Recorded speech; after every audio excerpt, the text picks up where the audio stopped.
21 ঘন্টার আলোচনা। গত 47 বছরে এত উঁচু পর্যায়ে বৈঠক আর হয়নি। চুক্তির কলম তোলার মতো অবস্থা। তারপর একটা ফোন এলো আর সব শেষ। ইসলামাবাদে যুক্তরাষ্ট্র ও ইরানের শান্তি আলোচনা যেভাবে ভেস্তে গেল তা নিয়ে এখন প্রশ্ন উঠছে সারা দুনিয়ায়। আর সেই ব্যর্থতার জের ধরে যুক্তরাষ্ট্র এখন ইরানের সব বন্দর অবরোধ করতে নেমেছে।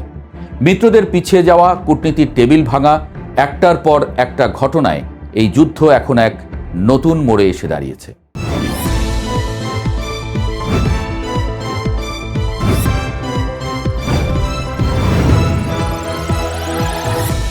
ইসলামাবাদে ঠিক কি হয়েছিল?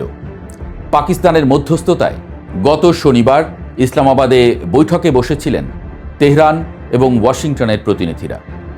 মার্কিন প্রতিনিধি দলের নেতৃত্ব দিয়েছেন ভাইস প্রেসিডেন্ট জেডি ভ্যান্স।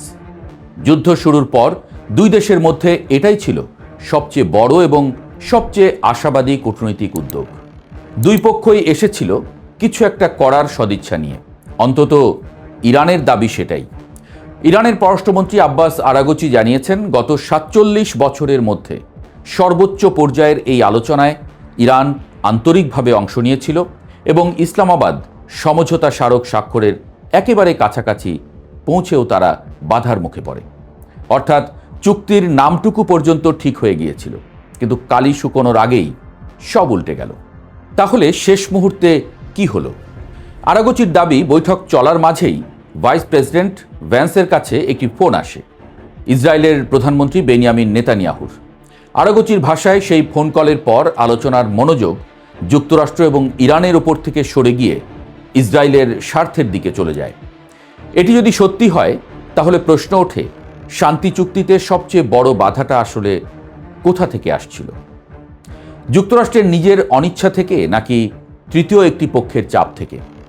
21 ঘন্টা ধরে আলোচনার পরও কোনো চুক্তিতে উপনীত হওয়া সম্ভব হয়নি। এরপর একটি সংক্ষিপ্ত সংবাদ সম্মেলনে আলোচনা ব্যর্থ হয়েছে জানিয়ে ইসলামাবাদ ত্যাগ করেন ভ্যান্স। বিদায়টাও ছিল আচমকা। দীর্ঘ আলোচনার পর এত সংক্ষিপ্ত বিদায় বার্তা নিজেই অনেক কিছু বলে দেয়। শান্তি আলোচনার ব্যর্থতার দায় কার? এই প্রশ্নে দুই পক্ষের বক্তব্য সরাসরি পরস্পর বিরোধী। ইরানের ভাষ্য পরিষ্কার। আরাগচির অভিযোগ, যুক্তরাষ্ট্র আলোচনায় এক চুলও ছাড় দেয়নি, বারবার অবস্থান পরিবর্তন করেছে এবং নানা ধরনের চাপ প্রয়োগ করেছে। এত দীর্ঘ বৈঠকে একটি দেশ যদি একবারও নমনীয় না হয় তাহলে সমঝোতা হওয়ার কথা নয়। ইরানের যুক্তিটা এটাই। আরাগচি আরও অভিযোগ করেছেন, যুক্তরাষ্ট্র আলোচনার টেবিলে সেসব লক্ষ্য অর্জনের চেষ্টা করেছে যা তারা যুদ্ধের মাধ্যমে অর্জন করতে পারেনি। এই অভিযোগটি গুরুতর। এর মানে হলো, ইরানের দৃষ্টিতে ইসলামাবাদের বৈঠক আদতে শান্তির উদ্যোগ ছিল না, এটা ছিল ভিন্ন কৌশলে আত্মসমর্পণ আদায়ের চেষ্টা। আরাগচি সামাজিক যোগাযোগ মাধ্যম এক্সে লিখেছেন, কোনো শিক্ষা নেওয়া হয়নি। সদিচ্ছার প্রতিদান সদিচ্ছা, আর শত্রুতার প্রতিদান শত্রুতা। কথাটা ছোট কিন্তু বার্তাটা বড়। ইরান ভবিষ্যতেও একই ভাষায় কথা বলবে। ইরানের প্রেসিডেন্টও একই সুরে কথা বলেছেন। মাসুদ পেজেশকিয়ানের বক্তব্য, ওয়াশিংটন যদি তাদের কর্তৃত্ববাদী মনোভাব ত্যাগ করে এবং ইরানের অধিকারের প্রতি সম্মান দেখায় তবে এখনও একটি সমঝোতা সম্ভব। অর্থাৎ দরজা একেবারে বন্ধ করেননি তিনি, তবে শর্ত স্পষ্ট। আর নেতানিয়াহুর ফোনের বিষয়টি, নেতানিয়াহু আদৌ ফোন করেছিলেন কিনা ওয়াশিংটন তা স্বীকার বা অস্বীকার কোনোটাই করেনি। এই নীরবতা নিজেই একটা বড় প্রশ্ন হয়ে দাঁড়িয়েছে। কূটনীতির দুনিয়ায় এ ধরনের নিরুত্তর থাকাটা সাধারণত স্বীকৃতি বলেই ধরে নেওয়া হয়। আলোচনা ভেস্তে যাওয়ার পর যুক্তরাষ্ট্র বসে থাকেনি। কূটনৈতিক টেবিল ছেড়ে সরাসরি সামরিক চাপে ফিরে গেছে ওয়াশিংটন। ট্রাম্প হুঁশিয়ারি দিয়েছেন, হরমুজ প্রণালী দিয়ে যাতায়াতকারী সব জাহাজে মার্কিন নৌবাহিনী অবরোধ আরোপ করবে। এটি শুধু ইরানের জন্য নয়, বিশ্বের যে কোনো দেশের জাহাজের জন্য প্রযোজ্য হবে, যদি সেই জাহাজ ইরানের বন্দরে যেতে চায়। মার্কিন সেন্ট্রাল কমান্ড জানিয়েছে, সোমবার সকাল থেকে ইরানের সব বন্দরে এই অবরোধ কার্যকর হবে। তবে অন্যান্য দেশের বন্দরগুলোর মধ্যে চলাচলকারী জাহাজগুলোকে হরমুজ প্রণালী ব্যবহার করতে দেওয়া হবে। হরমুজ প্রণালী বিশ্বের জ্বালানি বাণিজ্যের সবচেয়ে গুরুত্বপূর্ণ জলপথগুলোর একটি। বিশ্বের মোট তেল রপ্তানির প্রায় 1/5 এই পথ দিয়ে যায়। ইরান যদি এই প্রণালী আগে বন্ধ করে বৈশ্বিক জ্বালানি বাজারকে ধাক্কা দিয়ে থাকে তাহলে এবার যুক্তরাষ্ট্রের অবরোধও ওই একই বাজারে নতুন অনিশ্চয়তা তৈরি করছে। যুদ্ধের আঁচ এভাবেই পেট্রোলের পাম্প থেকে শুরু করে সাধারণ মানুষের রান্নাঘর পর্যন্ত পৌঁছায়। ইরান অবশ্য এই চাপকে তোয়াক্কা করছে না। পার্লামেন্টের স্পিকার গালিবাফ বলেছেন, এই অবরোধ ইরানের উপর কোনো প্রভাব ফেলবে না এবং আলোচনার সময় তেহরান বেশ কিছু ইতিবাচক প্রস্তাব দিয়েছিল, যা আলোচনাকে এগিয়ে নিতে সহায়তা করেছে। গালিবাফ ট্রাম্পকে সতর্ক করে বলেছেন, আপনারা যদি যুদ্ধ চান আমরা যুদ্ধ করব, আর যদি যুক্তির পথে আসেন আমরা যুক্তিতেই সাড়া দেব। এই কথায় হুমকি আছে, আবার আলোচনার দরজাও একটুখানি খোলা রেখেছেন তিনি। অবরোধের ঘোষণায় যুক্তরাষ্ট্রের পাশে থাকার কথা ছিল মিত্রদের, কিন্তু ঘনিষ্ঠতম মিত্র যুক্তরাজ্যও এবার সরে গেল। হরমুজ প্রণালীতে ইরানি বন্দর অবরোধ কার্যকর করতে যুক্তরাষ্ট্রের সামরিক বাহিনীর পদক্ষেপে যুক্তরাজ্য অংশ নেবে না বলে দেশটির সরকারের এক মুখপাত্র জানিয়েছেন। ব্রিটিশ নৌবাহিনীর জাহাজ ও সেনা এই অবরোধে ব্যবহৃত হবে না। তবে যুক্তরাজ্য পুরোপুরি হাত গুটিয়ে নিচ্ছে না। অঞ্চলটিতে ব্রিটিশ মাইন অপসারণকারী ইউনিটের তৎপরতা ও ড্রোন বিরোধী কার্যক্রম অব্যাহত থাকবে বলে জানিয়েছেন মুখপাত্র।